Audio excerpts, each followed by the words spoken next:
रात के 8:20 हुए हैं। गुल्ली और शॉन गेम स्टोर के बाहर खड़े हुए हैं। शॉन गुल्ली से कहता है कि वैसे तो ये स्टोर रात 10 बजे तक खुला रहता था, लेकिन पिछले कई दिनों से जब भी मैं यहाँ आता हूँ मुझे ये स्टोर बंद मिलता है। चुन्नी लाल मेरे 500 रुपये लेकर भाग गया है।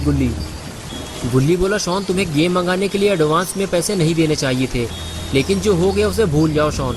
चलो बबलू हलवाई के पास चलते हैं, गरम गरम समोसे बन रहे होंगे। शॉन ने कहा, गुल्ली मेरा 500 का नुकसान हो गया है और तुम्हें समोसे की पड़ी हुई है। जब कोई तुम्हारे पैसे लेकर भाग जाएगा तब समझ में आएगा तुम्हें। हमें हलवाई के पास नहीं बाबा के पास जाना चाहिए। चुन्नी की शिकायत करना ज़रूरी है गुल्ली बोला, शॉन तुम्हारा दिमाग तो ठीक है, इतनी छोटी मोटी शिकायत लेकर बाबा के पास जाओगे? बाबा गुस्सेबाज आदमी है, कमरे में बंद करके मारने लगेंगे तुम्हें। शॉन बोला, गुल्ली तुम मुझे डराओ मत, मैं बाबा को जानता हूँ, हटो पीछे। और उसके बाद गुल्ली और शॉन दोनों बाबा के घर की तरफ चल दिए। गुल्ली को इस बात का डर था कि बारिश में भीगने की वजह से कहीं बाबा से डांट ना खानी पड़े। अरे ये क्या कर दिया शॉन ने। लगता है शॉन इस बात को भूल गया है कि स्कूटर के अंदर पेट्रोल भरा हुआ है। ज़रा सी ऊंच नीच हो गई तो शॉन कभी पटाखे नहीं छुड़ा पाएगा। लेकिन जो भी हो, आखिर कुछ देर बाद शॉन पटाखे छुड़ाते हुए बाबा के घर तक पहुंच गया। घर पहुंचने के बाद गुल्ली और शॉन ने देखा कि बाबा घर से बाहर बैठकर बारिश का मज़ा ले रहे हैं, लेकिन बाबा के साथ ये दूसरा आदमी कौन बैठा हुआ है। लगता है ये भी कोई मुसीबत का मारा है जो अपनी परेशानियां बाबा के पास लेकर आया है। गुल्ली और शॉन आगे बढ़ते हुए बाबा के पास पहुंचते हैं। बाबा गुल्ली और शॉन को देखते हुए बोले, तुम लोग इतनी बारिश में यहाँ क्या कर रहे हो? लगता है तुम लोगों ने फिर कोई नई मुसीबत खड़ी कर दी है। गुल्ली ने कहा, नहीं बाबा ऐसी कोई बात नहीं है, बस शॉन आपसे कुछ बात करना चाहता है। बताओ शॉन क्या बात करनी है बाबा से। तभी शॉन बोला, बाबा पुराने कुएं के पास जो गेम की दुकान है वहाँ मैंने 500 रुपये जमा किए थे गेम मंगाने के लिए, लेकिन वो मेरे पैसे लेकर भाग गया है। ये बात सुनते ही बाबा ने गुल्ली से कहा, जाओ गुल्ली उससे कह दो कि वो शॉन का पैसा वापस कर दे, वरना अंजाम बुरा होगा उसका। गुल्ली बोला, बाबा शॉन चुन्नी लाल की बात कर रहा है, वो इसका पैसा लेकर भागा नहीं है, बल्कि उसका गेम स्टोर कई दिनों से बंद पड़ा हुआ है। मैं उसे जानता हूँ, स्टोर खुलते ही मैं इसका पैसा वापस दिला दूंगा। तभी पास में बैठे हुए अंकल ने गुल्ली से कहा, बेटा चुन्नी तो मर चुका है, उसे मरे हुए 4 दिन हो चुके हैं। पुलिस को उसकी लाश 2 टुकड़ों में मिली थी। ये बात सुनते ही गुल्ली और शॉन बेहद परेशान हो गए। शॉन को तो इस बात पे यकीन ही नहीं हो रहा कि चुन्नी मर चुका है, वो कुछ दिन पहले ही तो उससे मिला था। शॉन कहता है, गुल्ली अब मेरे पैसों का क्या होगा? गुल्ली बोला, यार वो मर चुका है और तुम्हें अपने पैसों की पड़ी हुई है। और उसके बाद गुल्ली ने सामने बैठे हुए अंकल से पूछा, अंकल आखिर चुन्नी को मारा किसने? क्या उसकी किसी से दुश्मनी थी? अंकल ने कहा, गुल्ली तुम मुझे झंडू अंकल कह सकते हो, तुम बैठ जाओ, मैं तुम्हें स्टोरी सुनाता हूँ। उसके बाद गुल्ली बैठ गया। झंडू अंकल ने स्टोरी सुनाना शुरू कर दिया। झंडू अंकल ने कहा, गुल्ली जितने जल्दी हो सके घर वापस लौट जाओ। अब रात में घर से बाहर निकलना खतरे से खाली नहीं है, क्योंकि वो अपना बदला लेने वापस आ गया है और चुन्नी को मिलाकर अब तक वो 5 लोगों की जान ले चुका है। गुल्ली ने पूछा, झंडू अंकल कौन अपना बदला लेने वापस आ गया है? आप किसकी बात कर रहे हैं? उधर से आवाज़ आई, लंबरजैक। अरे वही लकड़हारा जिसका 15 दिन पहले मर्डर हो गया था। जिस वक्त वो जंगल से लकड़ियाँ काट कर घर वापस आ रहा था, तभी रास्ते में कुछ लोगों से उसकी कहासुनी हो गई थी और देखते ही देखते बात इतनी आगे बढ़ गई कि उन बदमाशों ने उसे पीट कर मार डाला।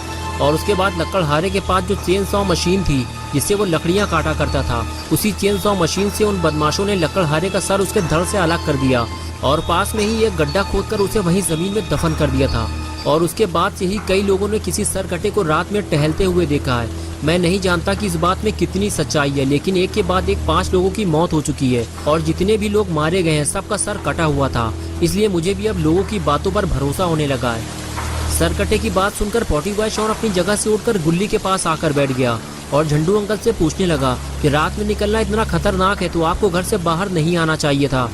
तभी बाबा ने शॉन को बताया कि झंडू अंकल भी लकड़ियाँ काटने और बेचने का काम करते हैं, लेकिन आज इन्हें घर लौटने में देर हो गई है तो ये मेरे पास चले आए और ये चाहते हैं कि मैं इनके साथ इनके घर जाऊं और वहां रात भर रुककर सरकटे का पता लगाऊं कि ये एक झूठी अफवाह है या सच में कोई सरकटा घूम रहा है। ये बात सुनते ही गुल्ली और शॉन खुश हो गए और कहने लगे, झंडू अंकल सही कह रहे हैं बाबा, आपको वहाँ जाना चाहिए और हम भी आपके साथ चलेंगे। लेकिन बाबा ने इनकार कर दिया और कहने लगे, मैं नहीं जा पाऊंगा गुल्ली, मैं 10 दिन के लिए अफगानिस्तान जा रहा हूँ। आज रात 2 बजे मेरी फ़्लाइट है। अफगानिस्तान के हालात ठीक नहीं चल रहे, इसलिए मेरा वहाँ जाना ज़रूरी है। लेकिन यहाँ क्या होगा बाबा, वो सर कटा फिर किसी की जान ले लेगा और मैं अपने घर वापस कैसे जाऊंगा। मुंह लटकाते हुए ये बात झंडू अंकल ने बाबा से कही तो बाबा ने जवाब दिया, तुम घबराओ मत झंडू, सरकटे को ढूंढने और पकड़ने का काम मेरे ये दो जानवर करेंगे। अंकल ने कहा, बाबा कौन से जानवर? बाबा ने कहा, ये दो जो तुम्हारे सामने बैठे हुए हैं। अंकल बोले, बाबा ये तो बच्चे हैं। बाबा ने कहा, नहीं ये बच्चे नहीं हैं, ये दोनों जंगली जानवर हैं। इस छोटे वाले को देखो जरा, ये चिड़ियाघर से भागा हुआ जंगली जानवर है। अंकल ने कहा, लेकिन पता नहीं क्यों मुझे तो ये बच्चे लग रहे हैं। बाबा बोले, झंडू तुम अभी छोटे हो, जब तुम बड़े हो जाओगे तब तुम्हारे समझ में आएगा कि जिन्हें तुम बच्चा समझ रहे हो वो बच्चे नहीं, शेर हैं, शेर जो हर वक्त खतरे और मुसीबत से लड़ने के लिए तैयार रहते हैं। जाओ गुल्ली, झंडू अंकल को उनके घर तक छोड़ कर आओ और अगर रास्ते में तुम्हें कहीं सरकटा दिख जाए तो इनको वहीं उतार कर भाग आना। इनके चक्कर में अपनी जान को खतरे में मत डालना। जाओ शॉन, तुम भी गुल्ली के साथ जाओ। और उसके बाद गुल्ली शॉन को लेकर स्कूटर की तरफ आगे चला गया और झंडू अंकल भी उनके पीछे जाने लगे। तीनों के जाने के बाद बाबा भी घर के अंदर चले गए। झंडू अंकल बारिश में भीग कर बीमार पड़ सकते थे। अच्छा हुआ गुल्ली और शॉन सही वक्त पर यहाँ पहुँच गए। झंडू अंकल ने गुल्ली और शॉन का शुक्रिया अदा किया और उछलकर स्कूटर में बैठ गए। अरे ये क्या हुआ? स्कूटर आगे बढ़ते ही झंडू अंकल लुढ़क कर पानी में जा गिरे और गुल्ली स्कूटर लेकर आगे चला गया। तभी झंडू अंकल ने गुल्ली और शॉन को आवाज़ लगाई और स्कूटर रोकने के लिए कहा। अच्छा हुआ अंकल की आवाज़ गुल्ली और शॉन ने सुन ली और स्कूटर रोक दिया। लेकिन शॉन को समझ में नहीं आ रहा कि अंकल तालाब में क्या कर रहे हैं, उन्हें तो स्कूटर में होना चाहिए था। तभी अंकल ने बताया कि वो फिसल कर गिर पड़े थे। शॉन बोला, अंकल आप थोड़ा ठीक से बैठिएगा क्योंकि स्कूटर गुल्ली चला रहा है। और फिर तीनों मस्ती मजाक करते हुए आगे बढ़ गए। लेकिन झंडू अंकल का सही सलामत घर पहुँच पाना थोड़ा मुश्किल लग रहा है।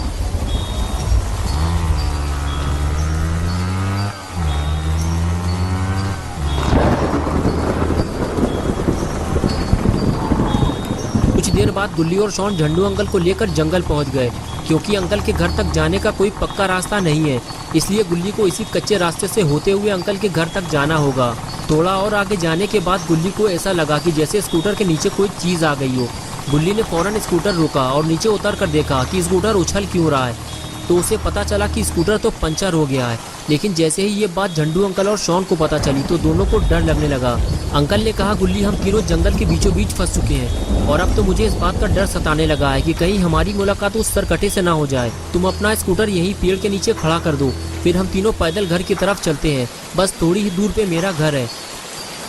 गुल्ली ने कहा, हाँ झंडू अंकल आप ठीक कह रहे हैं, यहाँ खड़े होकर भीगने से तो अच्छा है कि हम घर की तरफ आगे बढ़ते जाएं। लेकिन मैं अपनी स्कूटर यहाँ जंगल में नहीं छोड़ सकता, इसे मैं अपने साथ ले चलूंगा। गुल्ली बात कर ही रहा था कि तभी अचानक से शॉन ने सब कुछ चुप करा दिया और कहने लगा, तुम लोगों को कोई आवाज़ सुनाई दे रही है क्या, या सिर्फ मुझे ही ये आवाज़ सुनाई दे रही है? अंकल ने कहा, मुझे तो सिर्फ बारिश की आवाज़ सुनाई दे रही है।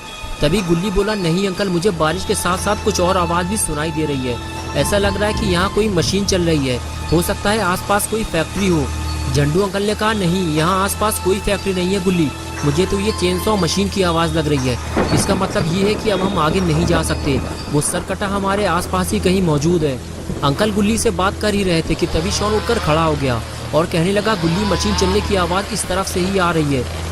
गुल्ली ने कहा, हाँ शॉन, ये आवाज़ अब पहले से भी ज़्यादा तेज़ हो चुकी है, वो जो भी है हमारे और करीब आ चुका है। तुम लोग यहीं रुको, मैं जाकर देखता हूँ। और उसके बाद गुल्ली आगे जाने लगा तो झंडू अंकल ने कहा, गुल्ली ज़्यादा आगे मत जाना, वो तुम्हारी जान भी ले सकता है।